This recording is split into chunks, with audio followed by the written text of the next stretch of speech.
ಜೀನಾಗೆ ಸಂಪಾದಕತ್ವದಲ್ಲಿ ಜಿಎನ್ಎಸ್ news ಸಾಗರಿಸುತ್ತದೆ ಆಚೆ ಈಚೆ. ಬುಧವಾರದ news ಅಪ್ಡೇಟ್ಗೆ ತಮಗೆ ಸ್ವಾಗತ.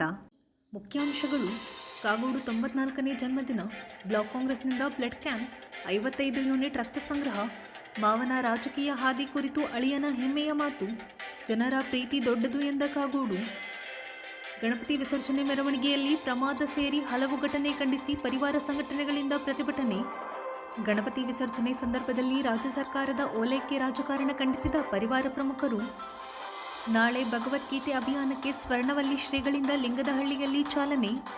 ಭಗವದ್ಗೀತೆ ಅಭಿಯಾನ ಕುರಿತು ಕೆವಿ ಜಯರಾಮ್, ಅಶ್ವಿನಿ ಕುಮಾರ್ ಮಾತು.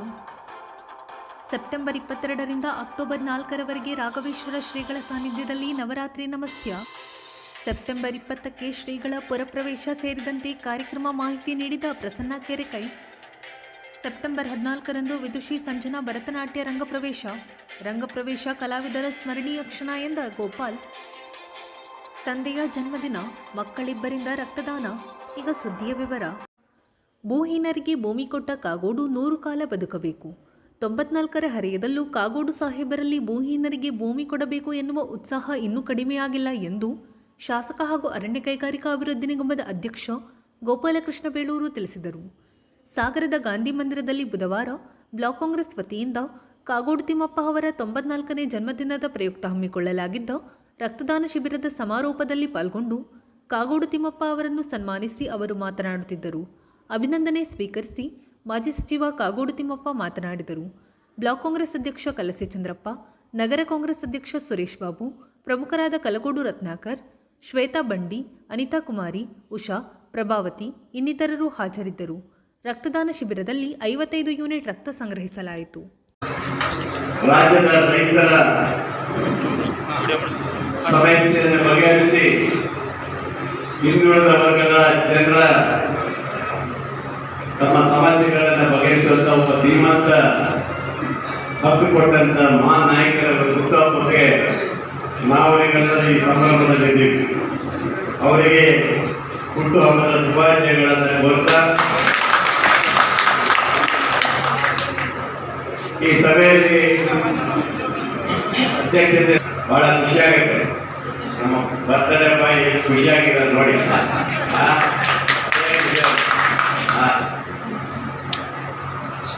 ಈಗ 94 94ನೇ ವಯಸ್ಸಿಗೆ ಇವತ್ತು ಕಾಲಿಟ್ಟಿದ್ದಾರಂತ ನಿಜವಾಗಲೂ ಖುಷಿಯಾಗಿದೆ. ಆ ಭಗವಂತ 106 ಕಾಲ ಬರಬೇಕು. ನಮ್ಮ ಜನರಿಗೆ ಇನ್ನೂ ಹೆಚ್ಚಿನ ಮಾರ್ಗದರ್ಶನ ಕೊಡುವಂಥ ಶಕ್ತಿ ಭಗವಂತ ಕೊಡಬೇಕಂತ ದೇವರನ್ನು ಅನುಭವಿಸೋಣ. 3 ವರ್ಷದ ಸಂಭ್ರಮವನ್ನು ನಾವು ಮಾಡಬೇಕು. ಯಾಕಂದ್ರೆ ಆ ಶಕ್ತಿ ಖಂಡಿತ ಸಿಗುತ್ತೆ. ಈ ನಾಡು ಕಂಡಂತ ಇತಿಯ ಗುರುತು ಜನರಿಗೆ ಕೊಟ್ಟಂತ ಒಬ್ಬ ವ್ಯಕ್ತಿ, ಭೂಮಿ ಕೊಟ್ಟಂತ ಒಬ್ಬ ವ್ಯಕ್ತಿ. ಅಂತ ಒಬ್ಬ ವ್ಯಕ್ತಿಗಳು ಯಾರು ಮನುಷ್ಯರು ಹೇಳ್ತಾರೆ, ಬಹಳ ಜನ ಹೇಳಿದಾಗೆ ಬಡವರು ಬಂದಂತ ಕರೆದಿದ್ದು ಬಂಗಾರಪ್ಪರಿಗೆ ಕರೆದ್ರು, ರೈತ ಭೂಮಿ ಕೊಟ್ಟವರು ಮತ್ತು ಜನರ ಆಸೆ ಏನಿರ್ತದಂದ್ರೆ ಕಾಗೋಡು ಸಾಯಿದ್ರು. ಹಾಗೆ ಜನಸೇವೆ ಮಾಡಬೇಕಾದ್ರೆ ಯಾವುದಾದ್ರು ಒಂದು ಇರಬೇಕು, ಒಂದು ಹೆಸರು ಇರಬೇಕಾದ್ರೆ ಈ ರೀತಿಯ ಸಾಧನೆಗಳನ್ನು ಮಾಡಬೇಕು. ಕಾಗೋಡು ಸಾಹೇಬರು ಎಲ್ಲ ಮಂತ್ರಿಗಳನ್ನಾಗಿ ಮತ್ತು ಸ್ಪೀಕರ್ ಸ್ಥಾನವನ್ನು ಸ್ವೀಕರಿಸಿ ಈ ರಾಜ್ಯದ ಗಮನ ಸೆಳೆದಂಥ ಮಹಾನ್ ನಾಯಕರು. ನಾನು ಅವರ ಅಳಿಯನಾಗಿ ಬಾಲ್ಯದಲ್ಲಿ ನಾವೆಲ್ಲರೂ ನೋಡಿದಂಗೆ ಅವರು ನನಗೆ ಹೊಡೆದಷ್ಟು ಹೊಡೆದಾಗಿ ಯಾರು ತಿನ್ನಲಿಕ್ಕೆ ಸಾಧ್ಯ ಇದೆ. ಅದು ಹೊಡೆದೇ ಅಷ್ಟು ಹೊಡೆದಿದೆ. ಆ ಹೊಡೆತ ಬಹುಶಃ ನನ್ನ ಜೀವನಕ್ಕೆ ಅದೊಂದು ಮಾದರಿಯೇ. ಅದರಿಂದಲೇ ಇರ್ಬೋದು ನಾನು ಒಬ್ಬ 3ನೇ ಬಾರಿ ಶಾಸಕನಾಗಿದೆ ಅಂತ ಹೇಳಿದ್ರೆ ಅವೆಲ್ಲರ ಪ್ರೀತಿ ಅವೆಲ್ಲರೂ ನನಗೆಲ್ಲ ಬರುತ್ತೆ. ಒಬ್ಬ ವ್ಯಕ್ತಿಯನ್ನು ಫಾಲೋ ಮಾಡಬೇಕಾದ್ರೆ, ವ್ಯಕ್ತಿಯನ್ನು ನಾವು ಅನುಸರಿಸಬೇಕಾದ್ರೆ ಅವರು ಮಾಡಿರುವಂಥ ಸಾಧನೆಗಳನ್ನು ನೋಡ್ಕೊಂಡು ನಾವು ಹೋಗಬೇಕಾಗುತ್ತೆ. ಹಾಗಾಗಿ ನನಗೆ ಒಂದು ರಾಜಕೀಯ ಗುರುಗಳಾಗಿ ನನಗೆ ಮಂಗಳಾರಪ್ಪ ಸಿಕ್ಕಿದ್ರು, 2ನೇ ಗುರುಗಳಾಗಿ ನನಗೆ ರಾಯರು ಸಿಕ್ಕಿದ್ರು. ಅವರ ಹೆಸರು ಆಶೀರ್ವಾದದಿಂದ ಇವತ್ತು ನಾನು ಸಹ ಇವತ್ತು 3ನೇ ಬಾರಿಗೆ ಅಭಿಲಾಗಿ. ಹಾಗಾಗಿ ಕಾಗೋಡು ಸತ್ಯಗಳಂತ ಹೋರಾಟವನ್ನು ಮಾಡಿ ಬಹುಶಃ ಬೇಡಿ ಹೋರಾಟವನ್ನು ಮಾಡುವ ಮೂಲಕ ಜನಪರವಾದಂಥ ಕಾಳಜಿ ಇಟ್ಕೊಂಡು ಆ ಕಾಲದಲ್ಲಿ ಬಂದಷ್ಟು ನನಗೆ ನೆನಪಿದೆ ಇವತ್ತಿಗೂ. ನಮ್ಮ ಅಜ್ಜಿ ಮಾಧ್ಯಮ ಇವತ್ತು ಅವರಿಲ್ಲ. ಅವಾಗ ಕಾಗೋಡು ಸತ್ಯಾಗ್ರಹದ ಹೋರಾಟದ ರುಹಾನಿ, ಆ ಕಾಲದಲ್ಲಿ ಅತ್ಯಂತ ಹೆಣ್ಣು ಮಗಳು ಕಾಗೋಡು ಸತ್ಯಾಗ್ರಹ ಹೋರಾಟದಲ್ಲಿ ಕಿಚ್ಚು ಹಂಚಿದಾಯ ಮತ್ತು ಮಾಧ್ಯಮ ಅವರ ಇದರ ಮುಖಾಂತರ ಇವತ್ತು ಈ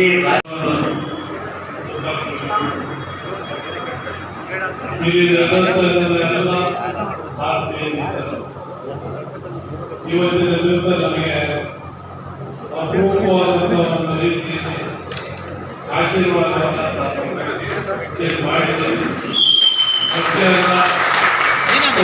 ಕಾರ್ಯಕ್ರಮಗಳು ಇಡೀ ದಿವಸ ನನಗೆ ಆಶೀರ್ವಾದ ಮಾಡೋದ್ರಲ್ಲಿ ನಿಂತು ಬಿಟ್ಟಿಲ್ಲ. ಆ ರೀತಿಯಾದಂತಹ ಒಂದು ಸಂಸ್ಕೃತಿಯನ್ನು ನನಗೆ ಬೆಳೆದಿದೆ. ಆ ಸಂಸ್ಕೃತಿಯನ್ನು ಉಳಿಸಿಕೊಂಡು ಕಾಂಗ್ರೆಸ್ ಪಕ್ಷವನ್ನು ಬೆಳೆದು ಆ ಸಂಸ್ಕೃತಿಯು ನಮ್ಮೆಲ್ಲರಿಗೂ ಕೃತಜ್ಞತೆ ನಮಸ್ಕಾರಗಳಿರುತ್ತೆ. ಹುಟ್ಟುಹಬ್ಬದ ಕಾರ್ಯಕ್ರಮದ ಜೊತೆಗಿಂದ ನನಗೆ ಸೇರಿಸುವಂಥ ಒಂದು ಗೌರವ ಖುಷಿ ನಾವೆಲ್ಲರಿಗೂ ಸಾಗರ ಜನ್ನತ್ ನಗರ ಗಣಪತಿ ವಿಸರ್ಜನಾ ಮೆರವಣಿಗೆ ಸಂದರ್ಭದಲ್ಲಿ ನಡೆದ ಘಟನೆ ಖಂಡಿಸಿ ಭದ್ರಾವತಿಯಲ್ಲಿ ಪಾಕಿಸ್ತಾನ್ ಜಿಂದಾಬಾದ್ ಎಂದು ಕೂಗಿರುವವರ ವಿರುದ್ಧ ಸೂಕ್ತ ಕಾನೂನು ಕ್ರಮ ಜರುಗಿಸುವಂತೆ ಒತ್ತಾಯಿಸಿ ಸೆಪ್ಟೆಂಬರ್ 11ರಂದು ಹಮ್ಮಿಕೊಂಡಿರುವ ಈದ್ ಮಿಲಾದ್ ಮೆರವಣಿಗೆಗೆ ಅವಕಾಶ ನೀಡದಂತೆ ವಿಶ್ವ ಹಿಂದೂ ಪರಿಷತ್, ಬಜರಂಗದಳ ಹಾಗೂ ಗಣಪತಿ ಸಮಿತಿಗಳ ಒಕ್ಕೂಟದಿಂದ ಸಾಗರ್ ಹೋಟೆಲ್ ವೃತ್ತದಲ್ಲಿ ಪ್ರತಿಭಟನೆ ನಡೆಸಲಾಯಿತು. ಸಂಘ ಪರಿವಾರದ ಹಿರಿಯರಾದ ಅಪು ನಾರಾಯಣಪ್ಪ, ಬಿಜೆಪಿ ರೈತ ಮೋರ್ಚಾದ ರಾಜ್ಯ ಕಾರ್ಯದರ್ಶಿ ಪ್ರಸನ್ನ ಕೆರೆಕೈ, ಬಜರಂಗದಳದ ವಿಭಾಗ ಸಂಯೋಜಕ ರಾಜೇಶ್ ಗೌಡ, ಪ್ರಮುಖರಾದ ಪ್ರಶಾಂತ್ ಕೆಎಸ್, ರಾಘವೇಂದ್ರ ಭಟ್ ಮಾತನಾಡಿದರು. ಪ್ರತಿಭಟನೆಯಲ್ಲಿ ಪ್ರತಿಮಾ ಜೋಗಿ, ಸಂತೋಷ್ ಶಿವಾಜಿ, ಮೈತ್ರಿ ಪಾಟೀಲ್, ನವೀನ್ ಯಳವರಸಿ, ಮಂಜುಗೌಡ, ಸುನಿಲ್ ರುದ್ರಪ್ಪ, ಕಿರಣ್, ಪ್ರಜೀತ್, ಆಟೋ ಕಿರಣ್, ವಿಶಾಲ್ ಜೀವನ್, ಸೋಮು, ಪರಶುರಾಮ್, ನಾರಾಯಣಮೂರ್ತಿ ಇನ್ನಿತರರು ಹಾಜರಿದ್ದರು. ಸಹಿಸಿಕೊಳ್ಳೋದಿಲ್ಲ, ಖಂಡಿತವಾಗೂ ಮೊದಲು ಪ್ಯಾಲೆಸ್ಟೈನ್ ಜೊತೆನೋ ಪಾಕಿಸ್ತಾನ ಜೊತೆನೋ ಪಾಕಿಸ್ತಾನ ಜಿಂದಾಬಾದ್ ಹೇಳುವಂಥದ್ದನ್ನು ಈ ರೀತಿಯ ಸಂಗತಿಗಳನ್ನ ಯಾವುದನ್ನು ಮಾಡಕ್ಕೆ ಹೋಗಬೇಡಿ. ನಿಮ್ಮ ಪಾಡಿಗೆ ನೀವು ಮೆರವಣಿಗೆಯಲ್ಲಿ ಹೋಗಿ ನಿಂತ್ಕೊಂಡು ದೇವಸ್ಥಾನ ದೇವತೆಯಿಂದ ಗಲಾಟೆ ಮಾಡುವಂಥದ್ದು, ತೊಂದರೆ ಮಾಡುವಂಥದ್ದು, ದೇವಸ್ಥಾನ ಭಾಗ ಹಾಕುವಂಥದ್ದು ನಾವು ಹಿಂದೂ ಸಮಾಜ ನಾಶಬೇಕು. ಅನ್ಯ ಧರ್ಮೀಯರ ಒಂದು ಮೆರವಣಿಗೆ ಬರ್ತಾ ಇದೆ ಎಂದು ನಮ್ಮ ದೇವಸ್ಥಾನಗಳು ಭಾಗ ಹಾಕಿಸ್ತಾರೆ. ಅಧಿಕಾರಿಗಳು ಕೂಡ ಯೋಚನೆ ಮಾಡಬೇಕು. ರಕ್ಷಣೆ ಕೊಡ್ತೀವಿ ಹೇಳಿ ನಾವು ಇದನ್ನೆಲ್ಲ ನಾವು ರಕ್ಷಣಾಧಿಕಾರಿಗಳ ಜೊತೆ ಮಾತನಾಡಿದ್ದೀವಿ ಮತ್ತು ಮಾತನಾಡೋರಿದ್ದೀವಿ. ಮಾನ್ಯ ಎ ಸಿ ಅವರು ಬಂದಿದ್ದಾರೆ, ಅವ್ರ ಜೊತೆಯಲ್ಲೂ ಕೂಡ ನಾವು ಮಾತಾಡ್ತೀವಿ. ಪೊಲೀಸ್ ಇಲಾಖೆಯನ್ನು ಇಟ್ಕೊಂಡು ನಮ್ಮ ಈ ಒಂದು ಅಂತರಂಗದ ಅಹವಾಲನ್ನ ಬಹಿರಂಗವಾಗಿ ಈ ಸಭೆಯಲ್ಲಿ ಹೇಳಿದರೆ ಸುತ್ತಮುತ್ತ ಇರೋರು ಎಲ್ಲರೂ ಕೇಳಿಸ್ಕೊಂಡಿದ್ದೀವಿ ಅಂತ ಹೇಳಿ ನಾವು ಅಂದ್ಕೊಂಡಿದ್ದೀವಿ. ನಾವು ಎಲ್ಲಿವರೆಗೆ ಸಹಿಸಿಕೊಂಡಿದ್ದೀವಿ ಅಂದ್ರೆ ನಮ್ಮ ಒಳ್ಳೆ ಮಾಡುವಂತ ಮಾಡಲಿ ಅಂತ ಹೇಳ್ತಾರೆ. ಹಿಂದೂ ಅಂತಂದ್ರೆ ಅತ್ಯಂತ ಮನುಷ್ಯ ಪ್ರಾಮಾಣಿಕ. ಹಿಂದೂ ಅಂತಂದ್ರೆ ಅತ್ಯಂತವಾಗಿ ಯಾವುದೇ ಧರ್ಮದ ವಿರುದ್ಧ ಕತ್ತಿ ಬಸಿಯೋದು, ತೊಂದರೆ ಕೊಡೋದು ಮಾಡ್ತಕ್ಕಂಥವನ್ನ ಶಾಂತಿ ಪ್ರಿಯ. ಈ ಧರ್ಮಕ್ಕನುಗುಣವಾಗಿ ನಾವು ನಡೆದಿದ್ದೇವೆ. ಆದ್ರೆ ಇವತ್ತಿನ ಮುಸಲ್ಮಾನ್ ಸಮಾಜದಲ್ಲಿ ಎಚ್ಚೆತ್ಕೋಬೇಕು. ಮತ್ತೂರಿನಲ್ಲಿ ನಡೀತು ಘಟನೆ. ನಾವೇನ್ ಕಲ್ಲು ಹೊಡೆದಿಲ್ಲ, ನಾವೇನ್ ತೊಂದರೆ. 3ನೇ ವರ್ಷ ನಡೀತಾ ಇರೋದು ಇದು. ಕಂಟಿನ್ಯೂಸ್ 3ನೇ ವರ್ಷ ಇದೇ ತರದ ಘಟನೆಗಳು ನಡೀತಾ ಇದ್ದಾವೆ. ಎಲ್ಲಿಗೆ ಬಂದಿದೆ ನಮ್ಮ ಸ್ಥಿತಿ ಅಂದ್ರೆ, ಸೆಷನ್ ನಡಿಬೇಕಾಗಿದ್ರೆ ನಾವು ಗಣಪತಿ ಇಡೋದಕ್ಕೆ ನೀವು ಅವಕಾಶ ಮಾಡಿಕೊಡ್ಬೇಕು, ಡಿಜೆ ಹಾಕೋದಕ್ಕೆ ಅವಕಾಶ ಮಾಡಿಕೊಡ್ಬೇಕು, ನಮಗೆ ರಕ್ಷಣೆ ಕೊಡಬೇಕು ಅಂತ ಹೇಳ್ತಕ್ಕಂಥ ಬಹುಸಂಖ್ಯಾತ ಹಿಂದೂಗಳು ವಿಧಾನಸಭೆಯಲ್ಲಿ ಚರ್ಚೆ ಮಾಡುವ ಸ್ಥಿತಿಗೆ ನಮ್ಮ ದೇಶ ಬಂದು ತಲುಪಿರೋದು ಅತ್ಯಂತವಾಗಿರ್ತಕ್ಕಂಥ ಈ ತರದ ವಿಷಯಗಳ ಬಗ್ಗೆ ಸಮಾಜ ಎತ್ತುಕೊಳ್ಬೇಕು. ಸಾಗರದಲ್ಲಿ ನಡೆದಿರ್ತಕ್ಕಂಥ ಘಟನೆ, ಭದ್ರಾವತಿಯಲ್ಲಿ ನಡೆದಿರ್ತಕ್ಕಂಥ ಘಟನೆ, ಮದ್ದೂರಿನಲ್ಲಿ ನಡೆದಿರ್ತಕ್ಕಂಥ ಘಟನೆಗಳಿಗೆ ನಿಷ್ಪಕ್ಷಪಾತವಾದ ತನಿಖೆ ಆಗಬೇಕು. ಯಾರು ಪಾಕಿಸ್ತಾನಕ್ಕೆ ನನ್ನ ಬೆಂಬಲ ಇದೆ, ಜೈ ಜೈಕಾರ ಹಾಕ್ತೀರಿ, ನಮಗೆ ನಿಮ್ಮದು ಸ್ವಾಗತ ಇದೆ. ನಿಮಗೆ ಯಾಕೆ ಗೊತ್ತಾ ಸ್ವಾಗತ ಅಂತಂದ್ರೆ, ನೀವು ಯಾರು ಜೈಕಾರ ಹಾಕ್ತಿದ್ದೀರೋ ದಯವಿಟ್ಟು ಪಾಕಿಸ್ತಾನಕ್ಕೆ ನೀವು ಹೋಗ್ಬಿಡಿ. ಎಲ್ಲಿ ಉಣ್ಣೋದಕ್ಕೆ ಅನ್ನ ಇಲ್ಲ, ಕತ್ತೆ ಮಾರಿ ಜೀವನ ಮಾಡಬೇಕು. ಪ್ರವಾಹ ಬಂದ್ರೆ ಬಟ್ಟೆ ಇಲ್ಲ, ಮನೆ ಇಲ್ಲ. ಅಂತ ಜಾಗದಲ್ಲಿ ನೀವು ಈ ದೇಶವನ್ನ ಸಮೃದ್ಧಿಯಾಗಿ ಇಟ್ಟಿರ್ತಕ್ಕಂಥ ನಮ್ಮ ನಾಡನ್ನ ಬಿಟ್ಟು ಅಲ್ಲಿಗೆ ಜೈಕಾರ ಹಾಕ್ತಿರ್ತಕ್ಕಂಥದ್ದು ದೇಶದ್ರೋಹದ ಕೆಲಸ. ಅವ್ರ ಮೇಲೆ ಶಿಕ್ಷೆ ಹಾಕ್ಬೇಕು. ಈ ಪ್ರಕೃತಿಯಿಂದ ಯಾರೆಲ್ಲ ಇದ್ದಾರೆ, ವ್ಯವಸ್ಥಿತವಾಗಿ ಏನು ಮಾಡ್ತಾ ಇದ್ದಾರೆ, ಪ್ರಚೋದನೆ ಕೊಡ್ತಾ ಇದ್ದಾರೆ, ಅವರಿಗೂ ಕೂಡ ಶಿಕ್ಷೆ ಆಗಬೇಕು ಅಂತ ಒತ್ತಾಯ ಮಾಡಿ ನನ್ನ ಹುಟ್ಟು ಹಾಕುವಂತ ಒಂದು ಉನ್ಮತ್ತ ಪೈಶಾಚಿಕ ಪ್ರಹಾರ ಈ ನಾಡಿನ ಒಳಗೆ ನಡೀತಾ ಇದೆ. ಈ ನಾಡಿನ, ಈ ದೇಶದ, ಈ ಧರ್ಮದ ಸಾಂಸ್ಕೃತಿಕ ಸಾರ್ವಭೌಮತ್ವದ ಮೇಲೆ ದಾಳಿ, ನಮ್ಮ ಶ್ರದ್ಧಾ ಕೇಂದ್ರಗಳ ಮೇಲೆ ದಾಳಿ, ನಮ್ಮ ಬಾಣಬಿಂದುಗಳ ಮೇಲೆ ದಾಳಿ ನಿತ್ಯ ನಿರಂತರವಾಗಿ ಈ ಸ್ವತಂತ್ರ ಭಾರತದಲ್ಲಿ ನಡೀತಾ ಇದ್ರೆ ಹಿಂದೂ ಸಮಾಜ ಅದನ್ನು ಸಹಿಸಿಕೊಂಡು ಬರಬೇಕು. ಎಲ್ಲಿವರೆಗೆ ಸಹಿಸಿಕೊಂಡು ಬರಬೇಕು? ಯಾವುದನ್ನು ಸಹಿಸಿಕೊಂಡು ಬರಬೇಕು? ಈ ನಾಡಿನಲ್ಲಿ ನಡೆದ ಘಟನೆ ಒಂದೆರಡಲ್ಲ, ಕಳೆದ 2-3 ವರ್ಷಗಳಿಂದ ಯಾವ ರೀತಿಯಲ್ಲಿ ನಡೀತಾ ಇದೆ. ಈ ದೇಶದಲ್ಲಿ, ಈ ನಾಡಿನಲ್ಲಿ ಹುಟ್ಟಿ ಈ ಮಣ್ಣಿನ ಅನ್ನವನ್ನು ತಿಂದು ಪಕ್ಕದ ಭದ್ರಾವತಿಯಲ್ಲಿ ಪಾಕಿಸ್ತಾನದ ಪರ ಘೋಷಣೆಗಳು ಕೂಗ್ತಾವೆ. ಯಾಕೆ? ಎಲ್ಲಿಗೆ ಬಂತು ಅವರ ಅಟ್ಟಹಾಸ? ಈ ನಾಡಿನ ಒಳಗೆ ಈ ದೇಶದ, ಈ ಧರ್ಮದ ಸಂಸ್ಕೃತಿಯನ್ನ ನಾಶ ಮಾಡಿ ಪ್ರತಿನಿತ್ಯ ಭಾರತದ ವಿದ್ಯೆಯನ್ನು ಕೆಡಿಸುತ್ತಿರುವಂತಹ ಪಾಕಿಸ್ತಾನದ ಪರವಾದ ಘೋಷಣೆಗಳಿಗೆ ಕುಮ್ಮಕ್ಕು ಯಾರು? ಅವರಿಗೆ ಬೆಂಬಲ ಯಾರು? ಈ ಜಗತ್ತಿನ ನೆಮ್ಮದಿಗೆ, ಈ ಜಗತ್ತಿನ ಇತಿಹಾಸದ ಸಾರ್ವಭೌಮತ್ವಕ್ಕೆ ಕೊಳ್ಳಿಯನ್ನು ಇಡ್ತಾ ಪ್ರತಿನಿತ್ಯ ರಕ್ತ ಬೀಜಾಸುರರಂತೆ ವರ್ತಿಸುತ್ತಿರುವಂತಹ ಪ್ಯಾಲಿಸ್ಟೈನ್ ಧ್ವಜವನ್ನ ಇಲ್ಲಿ ಮೆರೆಸ್ತಾ ಇರತಕ್ಕಂಥವ್ರು ಯಾರು? ಇದಕ್ಕೆ ಉತ್ತರವನ್ನು ಕಂಡುಕೊಳ್ಳಬೇಕಾಗಿದೆ. ಇದು ಕೇವಲ ಕಾಶ್ಮೀರದಲ್ಲಿ ನಡೀತಾ ಇದೆ ಅನ್ನುವಂತ ಮಾತನ್ನು ಹೇಳ್ತಾ ಇಲ್ಲ. ಇವತ್ತು ಮಲೆನಾಡಿನ ಈ ಮಣ್ಣಿನ ಪವಿತ್ರ ಭೂಮಿಯಲ್ಲಿ ಹುಟ್ಟು ಹಾಕಿದಂತ ರಕ್ತ ಬೀಜಾಸುರರು ಹೇಗೆ ಹುಟ್ಟುಕೊಳ್ತಾ ಇದ್ದಾರೆ? ಅವರಿಗೆ ಬೆಂಬಲ ಯಾರು? ಪಹಲ್ಗಾಮ್ನಲ್ಲಿ ನಡೆದ ಒಂದು ಘಟನೆಗೆ ತಥಾಕಥಿತ ಬುದ್ಧಿಜೀವಿಗಳು, ಸೆಕ್ಯುಲರ್ ವಾದಿಗಳು ಹೇಳ್ತಾರೆ ಗುಪ್ತಚರ ವೈಫಲ್ಯ, ಭದ್ರತಾ ವೈಫಲ್ಯ. ಹಾಗಾದ್ರೆ ಇವತ್ತು ನಡೆದ ಘಟನೆಗೆ, ಈಗ ನಡೀತಾ ಇರುವಂತಹ ಘಟನೆಗೆ ಯಾರು ಕಾರಣ? ಭದ್ರತಾ ವೈಫಲ್ಯ, ಗುಪ್ತಚರ ವೈಫಲ್ಯ ಆದ್ರೆ ಅವರ ಮೇಲೆ ನಿಮ್ಮ ಕಾನೂನು ಕ್ರಮ ಏನು? ಅವರ ಬಗ್ಗೆ ನಿಮ್ಮ ಸದಾಶಿವನಗರ ಗಣೇಶ ವಿಸರ್ಜನಾ ಸಂದರ್ಭದಲ್ಲಿ ಏನಾಯ್ತು ಅನ್ನೋದು ಭಾಗದ ಎಲ್ಲ ಜನತೆಗೆ ಗೊತ್ತಿದೆ. ಅದನ್ನ ಆಕ್ರೋಶ ಹೊರಗಡೆ ಹಾಕೋದು ಬರೀ ಸಂಘ ಪರಿವಾರದ ಕೆಲಸ ಅಥವಾ ಗಣೇಶೋತ್ಸವ ಸಮಿತಿಯ ಕೆಲಸ, ಯಾವುದೋ ಪಕ್ಷದ ಕೆಲಸ. ಪ್ರತಿಯೊಬ್ಬ ಹಿಂದೂಗಳಿಗೂ ಅರ್ಥ ಆಗ್ತಾ ಇದೆ ಮುಂದಿನ ದಿನಗಳಲ್ಲಿ ಏನಾಗ್ಬೋದು, ನಮ್ದು ಗಣೇಶೋತ್ಸವ ಸಮಿತಿ ಗಣೇಶ ವಿಸರ್ಜನೆ ಕಾರ್ಯಕ್ರಮ ನಡೆಸೋದು ಅಂತ ಅನ್ಕೋತೀವಿ. ಇನ್ನೂ ಕೂಡ ನೀವೆಲ್ಲ ಬಾಯಿ ಮುಚ್ಕೊಂಡು ಇರೋದನ್ನ ನಿಲ್ಲಿಸ್ತಾರೆ ಇವರು. ಅದನ್ನ ನಾವು ದಿನಕರು ಯಾವ ಉದ್ದೇಶಕ್ಕೋಸ್ಕರ ಅದನ್ನ ನಾನು ಕೇಳ್ಕೊತೀವಿ. ಅಹಿತಕರ ಘಟನೆಗಳು ನಡೆಸಿ ವಿಚಾರ ಇಟ್ಕೊಂಡು ಪ್ರತಿಭಟನೆ ಮಾಡಬೇಕು ಅಂತ ಇವತ್ತು ಸೇರ್ಕೊಂಡಿದ್ದೀವಿ. ಅದು ಪರಿವಾರದ ಕೆಲಸ. ಯಾವ ರೀತಿ ವಿರೋಧಿಸಬೇಕು ಅಂದ್ರೆ ಮುಂದಿನ ದಿನಗಳಲ್ಲಿ ನಮ್ಮ ಹಿಂದೂಗಳ ಹಬ್ಬಗಳಿಗೆ ಅವ್ರು ತಡೆ ಒಡ್ಡೋರಿರ್ಲಿ. ಆ ಬೀದಿಗೆ ಓಡಾಡೋಕ್ಕೂ ಕೂಡ ಗಣೇಶ ಮೆರವಣಿಗೆ ಬರ್ತಾ ಇದ್ರೆ ಆ ಬೀದಿಯಲ್ಲಿ ಓಡಾಡಬಾರ್ದಪ್ಪ ಅನ್ನೋ ಮಟ್ಟಕ್ಕೆ ನಾವು ತಡೆ ಒಡ್ಡೋ ಕೆಲಸಗಳನ್ನ ನಾವು ಮಾಡಬೇಕು. ಪ್ರತಿಯೊಬ್ಬರು ಹಿಂದೂಗಳು ಸಹಕರಿಸಬೇಕು ಅಂತ ನಾನು ಕೇಳ್ಕೊತೀನಿ. ಸಾಗರದಲ್ಲಿ ಮಾತ್ರ ಅಲ್ಲ, ಮಧುರಲ್ಲಿ ಏನ್ ಘಟನೆ ನಡೀತು, ಹೋದ ವರ್ಷ ನಾಗಮಂಗಲದಲ್ಲಿ ಏನ್ ಘಟನೆ ನಡೀತು, ಭದ್ರಾವತಿಯಲ್ಲಿ ಯಾವ ಘೋಷಣೆಗಳು ಹೊರ ಬಂತು, ಎಲ್ಲದೂ ಕೂಡ ಗಮನಿಸ್ಕೊಂಡು ಸುಮ್ಮನೆ ಟಿವಿ ನೋಡ್ಕೊಂಡು ನಾವು ಮೊಬೈಲ್ ಸ್ಟೇಟಸ್ ಹಾಕೊಂಡು ಕೂತ್ಕೊಂಡ್ರೆ ಏನು ಪ್ರಯೋಜನ ಇಲ್ಲ. ಎಲ್ಲ ಹಿಂದೂಗಳು ಇದಕ್ಕೆ ಒಗ್ಗಟ್ಟಾಗಿ ಸಹಕರಿಸಬೇಕು ಅಂತ ನಾನು ಕೇಳ್ಕೊತೀನಿ. ನಾವು ಹೇಳ್ತಾ ಇರೋದಿಷ್ಟೇ, ನಾಳೆ ನಡೀತಾ ಇರೋ ಈ ಮಿಲಾದ್ ಮೆರವಣಿಗೆಗೆ ಅವಕಾಶ ಕೊಡಬಾರ್ದು. ಯಾಕಂದ್ರೆ ಹಿಂದೂಗಳ ಭಾವನೆಗೆ ಧಕ್ಕೆ ಆಗಿದೆ. ಆ ಧಕ್ಕೆಗೆ ನಾವು ಪ್ರತಿಕಾರ ಕೊಡಲೇಬೇಕು ಅಂತ ನಾವು ಕೇಳ್ಕೊತೀವಿ.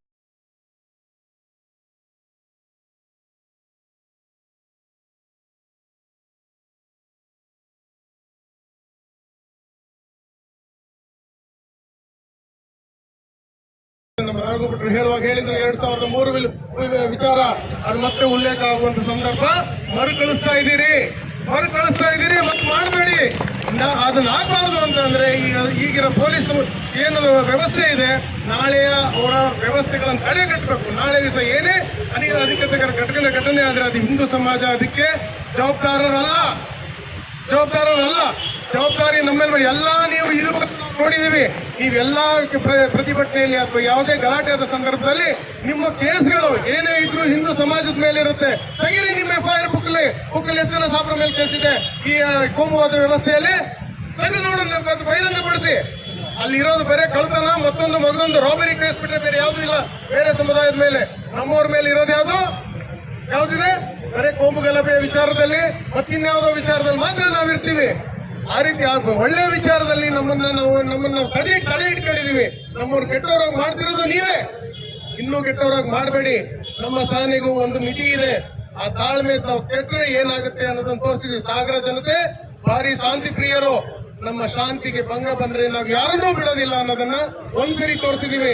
ಇನ್ನು ಪ್ರತಿ ಸರಿ ತೋರಿಸುವಂತ ಕೆಲಸಗಳನ್ನು ನೀವು ಮಾಡಬೇಡಿ ಅಂತ ಹೇಳ್ತಾ ಎಲ್ರಿಗೂ ಆಗ್ರಹ ಪಡಿಸ್ತೀನಿ. ನನ್ನ ಮತ್ತೊಂದು ಕೋಮಿನ ಸ್ನೇಹಿತರಿಗೆ ಹೇಳೋದು ಒಂದೇ, ಯಾರೋ ಒಂದು 4 ಜನ ಮಾಡೋದ್ರಿಂದ ಇಡೀ ಕೋಮಿನ ಬಗ್ಗೆ ನಾವು ಬೆಟ್ಟು ತೋರಿಸ್ತಾ ಇದೀವಿ ಅಂತಂದ್ರೆ ಅದನ್ನ ರಕ್ಷಣೆ ಮಾಡ್ಕೋಬೇಕಾಗಿರೋದು ನಿಮ್ಮ ಜವಾಬ್ದಾರಿ, ನಮ್ದಲ್ಲ. ನಾವು ಆಕ್ರೋಶದಲ್ಲಿ ಇದೀವಿ ಅಂತಂದ್ರೆ ನಮ್ಮನ್ನು ತಣ್ಣಗೆ ಮಾಡ್ಬೇಕಾಗಿರೋ ಜವಾಬ್ದಾರಿ ನಿಮ್ದಿರುತ್ತೆ. ಆ ಕೆಲಸಗಳನ್ನ ನೀವು ಮಾಡಬೇಕಾಗುತ್ತೆ. ಯಾರು ಅಂತ ಹುಡುಕಿ ನಮ್ಮ ಸೇರಿರುವಂತದ್ದು ನಾವು ಎಲ್ಲರಿಗೂ ಗೊತ್ತು. ಯಾಕಂದ್ರೆ ಈಗೆಲ್ಲ ಮೊಬೈಲ್ಗಳಲ್ಲಿ ಪ್ರತಿನಿತ್ಯ ಎಲ್ಲ ವಿಷಯವೂ ಸಿಗ್ತಾ ಇದೆ. ನಾವು ನೋಡ್ತಾ ಇದ್ದೀವಿ, ಗಣಪತಿಯ ಹಬ್ಬ ಬಂದ್ರೆ ಈ ಸಾಬ್ರು ಎತ್ಕೊಂಡ್ಬಿಡ್ತಾರೆ. ಅವ್ರಿಗೆ ಏನೋ ಧಕ್ಕೆ ಆಗತ್ತೆ, ನಮ್ಗೆ ನೋವಾಗತ್ತೆ. ನಮ್ಮ ಮಸೀದಿ ಮುಂದೆ ಇವರು ಡೊಳ್ಳೊಡಿತಾರೆ, ನಮ್ಮ ಮಸೀದಿ ಮುಂದೆ ಘೋಷಣೆಗಳಾಗ್ತಾರೆ ಅಂತೇಳಿ ಅವ್ರಿಗೇನೋ ನೋವಾಗ್ತಾ ಇದೆ. ಹಾಗೆ ಕರ್ನಾಟಕ ರಾಜ್ಯದಲ್ಲಿ ಎಲ್ಲಾ ಕಡೆಲೂ ಈ ಸಮಸ್ಯೆಯನ್ನ ಮಾಡ್ಕೊಂಡು ಬರ್ತಾ ಇದೆ. ನಾವು ಪ್ರತಿಭಟನೆ ಸೇರಿರುವಂತಹ ಉದ್ದೇಶವೇ ಕರ್ನಾಟಕ ಸರ್ಕಾರಕ್ಕೆ ಒಂದು ಎಚ್ಚರಿಕೆಯನ್ನು ಕೊಡೋಕ್ಕೋಸ್ಕರ. ಯಾಕಂದ್ರೆ ನಾವು ನೋಡ್ತಾ ಇದ್ದೀವಿ, ಮದ್ದೂರಲ್ಲ, ಮೊದಲು ಶುರುವಾಗಿತ್ತು. ಸಣ್ಣ ಸಣ್ಣ ಹಳ್ಳಿಗಳಲ್ಲೂ ಸಹ ಇದು ಶುರುವಾಯಿತು. ಗಣಪತಿ ಹಬ್ಬ ಆಚರಣೆ ಶುರುವಾಗಿದೆ. ಗಣೇಶ ಚತುರ್ಥಿ ಬಂದಿದೆ. ಅದೊಂದು 15 ದಿವಸದ ಮುಂಚೆನೆ ರಾಜ್ಯ ಸರ್ಕಾರ ಒಂದಿಷ್ಟು ಕಾನೂನುಗಳನ್ನು ಮಾಡ್ಕೊಂಡು ಹಿಂದೂಗಳ ಮೇಲೆ ಗದ ಪ್ರಹಾರ ಮಾಡಕ್ ಶುರು ಮಾಡಿದೆ. ಏನಂದ್ರು, ನೀವು ಗಣಪತಿಯನ್ನ ರೋಡಲ್ಲಿ ಕೂರ್ಸಂಗಿಲ್ಲ, ನೀವು ರೋಡ್ ನ ಬ್ಲಾಕ್ ಮಾಡೋವಾಗಿಲ್ಲ, ಸ್ವಾಮಿ ಗಣೇಶ ಚತುರ್ಥಿ ಆಚರಣೆ ಬಂದಿದ್ದೆ ಏನಕ್ಕೆ ಅಂತ ಹೇಳಿದ ಸಿದ್ದರಾಮಯ್ಯನಿಗೆ ಗೊತ್ತಿರಂಗ್ ಕಾಣಲ್ಲ ಅಂತ ಅನ್ಕೊಳ್ತೀವಿ. ಯಾಕೆಂದ್ರೆ ಗಣಪತಿ ಹಬ್ಬದ ಆಚರಣೆ ಬಂದಿದ್ದೆ, ಸಾರ್ವಜನಿಕ ಗಣೇಶೋತ್ಸವ ಅಂತ ಆಚರಣೆ ಬಂದಿದ್ದೆ ಸ್ವತಂತ್ರ ಹೋರಾಟಕ್ಕೋಸ್ಕರ. ತಿಳಕ್ಕೆ ನೋಡ್ತಾ ಇದ್ದಾರೆ. ನಾವು ವಿಘ್ನ ವಿನಾಶಕನ ಭಕ್ತರು, ಯಾವುದೇ ಕಾರಣಕ್ಕೂ ನೀವು ಎಷ್ಟೇ ವಿಘ್ನ ಮಾಡಿದ್ರು ನಾವು ಮಾಡೋದನ್ನ ಮಾಡೇ ತೀರ್ತೀವಿ ಅಂತ. ಸಿದ್ದರಾಮಯ್ಯನಿಗೆ, ಜಿ ಪರಮೇಶ್ವರ್ಗೆ ತಲೆ ಬುದ್ಧಿನೇ ಇಲ್ಲ ಅಂತ ಅನ್ಕೊತೀನಿ. ಯಾಕೆಂದ್ರೆ ಅವ್ರ ಅಪ್ಪನ ಫ್ಲೆಕ್ಸೇ ತೆಗಿತಾ ಇದ್ದಾರೆ ತುಮಕೂರಲ್ಲಿ. ಅವರಪ್ಪ ಸಮಾಜ ಸೇವಕರು ಅಂತ ಹೇಳಿದ ಫ್ಲೆಕ್ಸ್ ಹಾಕಿ ಹಿಂದೂ ಮಹಾಗಣಪತಿಯವರು ಆ ಫ್ಲೆಕ್ಸ್ ನ ರಂಗಧಾರೆ ಮಾಡ್ತಿದ್ಯಪ್ಪ. ಒಬ್ಬ ಪಕ್ಕದ ಮಸೀದಿ ಇದೆ ಅಂತ ಹೇಳ್ಬಿಟ್ಟು ಆ ಮಸೀದಿ ಸಾಬನ್ನು ಓಲೈಕೆ ಮಾಡಕ್ಕೋಸ್ಕರ ನಿಮ್ಮ ಅಪ್ಪನ ಕ್ಷಣೆ ಮಾಡ್ತೀರಾ ನೀವು? ರಚ್ಚಿಗೆ ಎದ್ದಿದ್ದಾರೆ, ಯೋಚನೆ ಮಾಡಿ. ಹೆಣ್ಮಕ್ಳು ತುರ್ಕಿ ಹತ್ರ ಅವ್ರ ಕೈ ಆಯುಧ ತಗೊಳಕ್ಕೂ ಮುಂಚೆ ನನ್ನ ತಾಯಿ ನನಗೇನಾದ್ರೂ ಆಜ್ಞೆ ಕೊಟ್ರೆ ಬೇಡ ಅಂತ ಹೇಳಿದ್ರೆ, ಯಾಕೆಂದ್ರೆ ನಾವೆಲ್ಲ ಭಾರತ ಮಾತೆ ಮಕ್ಕಳಾಗಂತರು. ನನ್ನ ದೇಶ ಸುರಕ್ಷಿತವಾಗಿರ್ಬೇಕು ಅಂತ ಹೇಳಿದ್ರೆ ಯೋಚನೆ ಮಾಡ್ಕೊಂಡು ನಾವು ಸುಮ್ಮನೆ ಇದ್ದೀವಿ. ನಾವು ಬ್ಯಾನ್ ಮಾಡ್ತಾ ಇದ್ದೀವಿ, ಧ್ವನಿವರ್ಧಕವನ್ನ ಬ್ಯಾನ್ ಮಾಡ್ತೀರಾ ಇತ್ತು. ಈಗ ಯಾಕೆ ಸಾಬ್ರನ್ನ ಓಲೈಕೆ ಮಾಡ್ರಿ ಏನು ಈ ತರ ತೀರಾ ಓವರ್ ಆಗಿ ಮಾಡಬಾರ್ದು. ಸೆಪ್ಟೆಂಬರ್ 11ರಂದು ಲಿಂಗದಹಳ್ಳಿಯಲ್ಲಿ ಭಗವದ್ಗೀತೆ ಅಭಿಯಾನಕ್ಕೆ ಸ್ವರ್ಣವಲ್ಲಿ ಶ್ರೀಗಳು ಚಾಲನೆ ನೀಡಲಿದ್ದಾರೆ ಎಂದು ತಾಲೂಕು ಭಗವದ್ಗೀತೆ ಅಭಿಯಾನ ಸಮಿತಿ ಅಧ್ಯಕ್ಷ ಕೆವಿ ಜಯರಾಮ್ ತಿಳಿಸಿದರು. ಬುಧವಾರ ಸುದ್ದಿಗೋಷ್ಠಿಯಲ್ಲಿ ಅವರು ಮಾತನಾಡುತ್ತಿದ್ದರು. ಶೃಂಗೇರಿ ಶಂಕರಮಠದ ಧರ್ಮದರ್ಶಿ ಅಶ್ವಿನಿ ಕುಮಾರ್, ರಾಮಕೃಷ್ಣ ವಿದ್ಯಾಲಯದ ಸಂಸ್ಥಾಪಕ ದೇವರಾಜ್ ಮಾತನಾಡಿದರು. ಗೋಷ್ಠಿಯಲ್ಲಿ ಗೋಪಿ ದೀಕ್ಷಿತ್, ಕೆವಿ ಸುರೇಶ್, ಲೋಕೇಶ್, ವಿನಾಯಕ್, ಸುದರ್ಶನ್, ಶ್ರೀಕೃಷ್ಣ, ಕೃಷ್ಣಮೂರ್ತಿ, ಕಸ್ತೂರಿ, ಕೆಎಚ್ ಶ್ರೀಪಾದ್, ರಾಘವೇಂದ್ರ ಇನ್ನಿತರರು ಹಾಜರಿದ್ದರು. ಮತ್ತೊಮ್ಮೆ ಮಿತ್ರರೇ, ಈಗ ತಮಗೆ ಈ ವಿಚಾರದ ಬಗ್ಗೆ ಈಗ ನಾವು 3 ತಿಂಗಳಿಂದ ಈ ಒಂದು ಭಗವದ್ಗೀತಾ ಅಭಿಯಾನವನ್ನ ಇಡೀ ಸಾಗರ ತಾಲೂಕಿನಾದ್ಯಂತ, ಶಿವಮೊಗ್ಗ ಜಿಲ್ಲೆಯಾದ್ಯಂತ ಮತ್ತು ಹಾಗೂ ಕರ್ನಾಟಕ ರಾಜ್ಯದಂತ ಇದು ನಡೀತಾ ಇದೆ. ಶಿವಮೊಗ್ಗ ಜಿಲ್ಲೆಯಲ್ಲಿ ಕೆ ಎಸ್ ಈಶ್ವರಪ್ಪನವರು ಇದು ಗೌರವಾಧ್ಯಕ್ಷರಾಗಿದ್ದಾರೆ. ಅದೇ ರೀತಿಯಾಗಿ ನಮ್ಮ DS ಅರುಣ್ ಅವರು ಇದಕ್ಕೆ ಕಾರ್ಯಾಧ್ಯಕ್ಷರಾಗಿದ್ದಾರೆ. ಈ ಒಂದು ಕಾರ್ಯಕ್ರಮವನ್ನ ನವೆಂಬರ್ 30ನೇ ತಾರೀಕು ಸ್ವರ್ಣವಲ್ಲಿ ಶ್ರೀ ಗುರುಗಳ ಸಮ್ಮುಖದಲ್ಲಿ ದೊಡ್ಡ ಒಂದು ಅಭಿಯಾನ ನಡೆಯುತ್ತೆ. ಈ ಸಂದರ್ಭದಲ್ಲಿ ನಮ್ಮ ಸಾಗರ ತಾಲೂಕು ಹಾಗೂ ಶಿವಮೊಗ್ಗ ಜಿಲ್ಲೆ, ಕರ್ನಾಟಕದ ಎಲ್ಲ ಶಾಲಾ ಕಾಲೇಜು ಮಕ್ಕಳನ್ನ ಈ ಒಂದು ಅಭಿಯಾನವನ್ನ, ಭಗವದ್ಗೀತಾ ಅಭಿಯಾನವನ್ನ ಒಂದು ಪ್ರೇರಣೆದಾಯಕವಾಗಿ ನಾವು ಸಾಗರ ತಾಲೂಕು ಪ್ರತಿಯೊಂದು ಶಾಲೆಗೆ ಹೋಗಿ 5ನೇ ತರಗತಿಯಿಂದ ಡಿಗ್ರಿವರೆಗೂ ಎಲ್ಲ ಮಕ್ಕಳನ್ನ ಸಂಪರ್ಕಿಸಿ ಈ ಒಂದು ಭಗವದ್ಗೀತಾ ಅಭಿಯಾನವನ್ನ ಟೀಚರ್ಸ್ಗಳ ಮುಖಾಂತರ ನಾವು ಬೋಧನೆಯನ್ನ ಮಾಡ್ತಾ ಇದ್ದೀವಿ. ಒಂದು ಸಂಸ್ಕಾರ ರೂಪದಲ್ಲಿ. ಈ ದಿನ ಏನಾಗ್ತಿದೆ, ಎಲ್ಲ ಮಾಧ್ಯಮ ಈ ವಿಡಿಯೋಗಳು ಮತ್ತೆ ಫೇಸ್ಬುಕ್, ಇನ್ಸ್ಟಾಗ್ರಾಮು ಇಂಥದ್ರಲ್ಲಿ ಮಕ್ಕಳ ಮನಸ್ಥಿತಿ ಚೇಂಜ್ ಆಗ್ತಿದೆ. ಈಗ ಭಗವದ್ಗೀತೆಯನ್ನು ಅಧ್ಯಯನ ಮಾಡೋದ್ರಿಂದ ಇದರಿಂದ ಒಳ್ಳೆಯ ಒಂದು ಸಂಸ್ಕಾರ ಬರುತ್ತೆ ಅನ್ನೋ ದೃಷ್ಟಿಕೋನದಿಂದ ಸಾಗರ ತಾಲೂಕಿನ ಒಂದು ಚುಕ್ಕಾಣಿ, ಇಡೀ ಶಿವಮೊಗ್ಗ ಜಿಲ್ಲೆಯಲ್ಲಿ ಸಾಗರ ತಾಲೂಕು ಪ್ರಥಮ ಎಲ್ಲಾ ಶಾಲೆಗೆ ಭೇಟಿ ಕೊಟ್ಟಿದ್ದೀವಿ. ಈಗಾಗಲೇ 3 ತಿಂಗಳಿಂದ ಈ ಒಂದು ಅಭಿಯಾನದ ಒಂದು ಟೀಚರ್ಸ್ಗಳು ಇದನ್ನು ಭಗವದ್ಗೀತಾ ಅಭಿಯಾನ ಸಮಿತಿ ಸಾಗರ ಇದರ ವತಿಯಿಂದ ಪತ್ರಿಕೆ ಎಲ್ಲಾ ಮಾಧ್ಯಮ ಮಿತ್ರರನ್ನ ಸ್ವಾಗತವನ್ನ ಮಾಡ್ತಾ, ಪರಮ ಪೂಜ್ಯ ಸ್ವರ್ಣವಲ್ಲಿ ಶ್ರೀಗಳಾದಂಥ ಶ್ರೀ ಗಂಗಾಧರೇಂದ್ರ ಸರಸ್ವತಿ ಮಹಾಸ್ವಾಮಿಗಳವರು ಇಡೀ ರಾಜ್ಯಾದ್ಯಂತ ಭಗವದ್ಗೀತೆ ಅಭಿಯಾನವನ್ನು ಅನೇಕ ವರ್ಷಗಳಿಂದ ಮಾಡಿಕೊಂಡು ಬರ್ತಾ ಇದ್ದಾರೆ.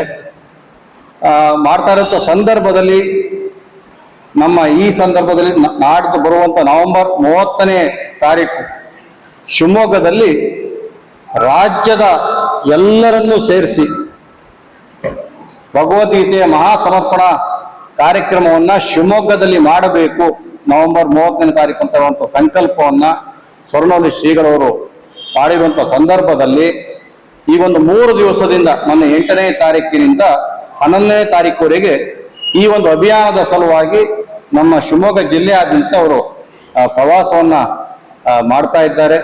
ಮಾಡ್ತಾ ಇರುವಂತ ಸಂದರ್ಭದಲ್ಲಿ ಸುಮಾರು ಒಂದು 50,000 ಜನ ಸೇರಿಸಬೇಕು ಅಂತ ಹೇಳುವಂತ ಸಂಕಲ್ಪವನ್ನು ಅವರು ಹೊಂದಿದ್ದಾರೆ ನವೆಂಬರ್ 30ನೇ ತಾರೀಕು. ಹಾಗಾಗಿ ನಾಳೆ ಒಂದು ಮಧ್ಯಾಹ್ನ 2 ಗಂಟೆಗೆ ರಾಮಕೃಷ್ಣ ಶಾಲೆ ಮಡಸೂರಿನಲ್ಲಿರುವಂತಹ ರಾಮಕೃಷ್ಣ ಶಾಲೆಗೆ ಅವರು ಆಗಮಿಸ್ತಾ ಇದ್ದಾರೆ. ಅಲ್ಲಿ ಬಂದಂತ ಸಂದರ್ಭದಲ್ಲಿ ಭಗವದ್ಗೀತೆ ನಮ್ಮ ಸಾಗರ ತಾಲೂಕಿನಲ್ಲಿ ಭಗವದ್ಗೀತೆ ಅಭಿಯಾನಕ್ಕೆ ಅಧಿಕೃತವಾದಂತಹ ಚಾಲನೆಯನ್ನ ನೀಡ್ತಾ ಇದ್ದಾರೆ. ಸೆಪ್ಟೆಂಬರ್ 22ರಿಂದ ಅಕ್ಟೋಬರ್ 4ರವರೆಗೆ ರಾಘವೇಶ್ವರ ಸಭಾಭವನದಲ್ಲಿ ಹೊಸನಗರ ರಾಮಚಂದ್ರಾಪುರ ಮಠದ ರಾಘವೇಶ್ವರ ಭಾರತಿ ಸ್ವಾಮಿಗಳ ಸಾನ್ನಿಧ್ಯದಲ್ಲಿ ನವರಾತ್ರ ನಮಸ್ಯ ಕಾರ್ಯಕ್ರಮ ನಡೆಯಲಿದೆ ಎಂದು ನವರಾತ್ರ ನಮಸ್ಯ ಸಮಿತಿಯ ಪ್ರಸನ್ನ ಹೆಗಡೆ ಕೆರೆಕೈ ತಿಳಿಸಿದರು. ಬುಧವಾರ ಸುದ್ದಿಗೋಷ್ಠಿಯಲ್ಲಿ ಅವರು ಮಾತನಾಡುತ್ತಿದ್ದರು. ಗೋಷ್ಠಿಯಲ್ಲಿ ಐಸಿರಿ ಗುರುಪ್ರಸಾದ್, ಮುರಳಿ ಗೀಚಗಾರು, ರಮೇಶ್ ಹೆಗಡೆ ಗುಂಡುಮನೆ, ಶಿವರಾಮಯ್ಯ, ವೆಂಕಟರಾವ್ ಕಾನ್ಗೋಡು, ಗುರುಪಾದ ಕೆರೆಕೊಪ್ಪ ಇನ್ನಿತರರು ಹಾಜರಿದ್ದರು. ಗುಂಡುಮನೆ ಉಪಸ್ಥಿತರಿದ್ದಾರೆ.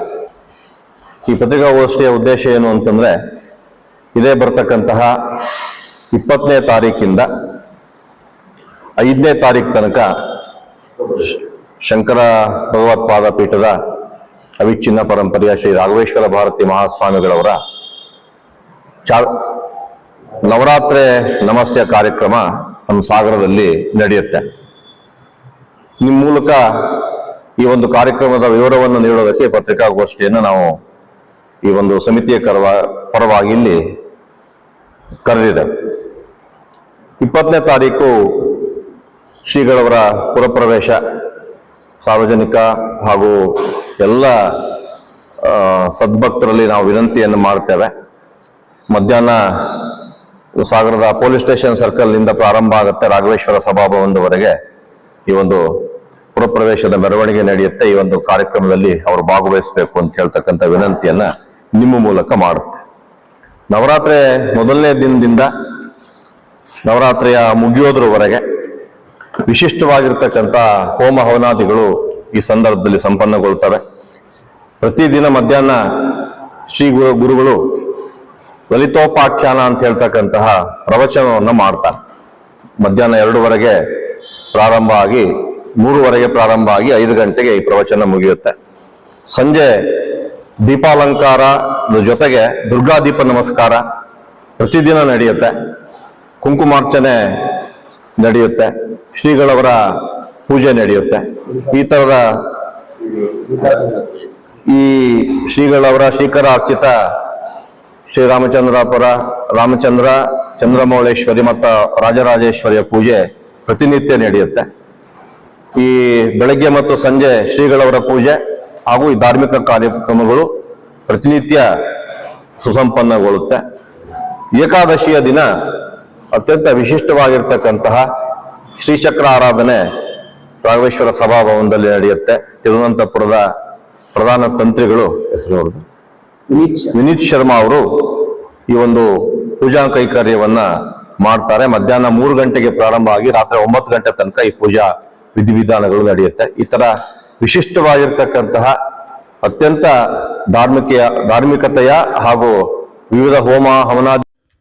ವಿದುಷಿ ಸಂಜನಾ ಆರ್ಎಸ್ ಅವರ ಭರತನಾಟ್ಯ ರಂಗಪ್ರವೇಶ ಸೆಪ್ಟೆಂಬರ್ 14ರಂದು ಗಾಂಧಿ ಮೈದಾನದಲ್ಲಿ ಸಂಜೆ 5:30ರಿಂದ ನಡೆಯಲಿದೆ ಎಂದು ಪರಿಣಿತಿ ಕಲಾ ಕೇಂದ್ರದ ಮುಖ್ಯಸ್ಥ ವಿದ್ವಾನ್ ಎಂ ಗೋಪಾಲ್ ತಿಳಿಸಿದರು.